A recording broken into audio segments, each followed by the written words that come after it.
kesan banjir 2014. Dan ini Umi. Umi, kita panggil Umi Najihah sebab dia Umi kepada Najihah.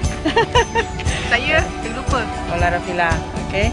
Dan kami berada di sekolah Manik Urai dan alhamdulillah Manik Urai sekarang ni sangat okey. Assalamualaikum. Hari ini 22 September 2017. Kami berada di Manik Urai. Manik Urai, stesen kereta api Manik Urai dan lihatlah bangunan yang sedang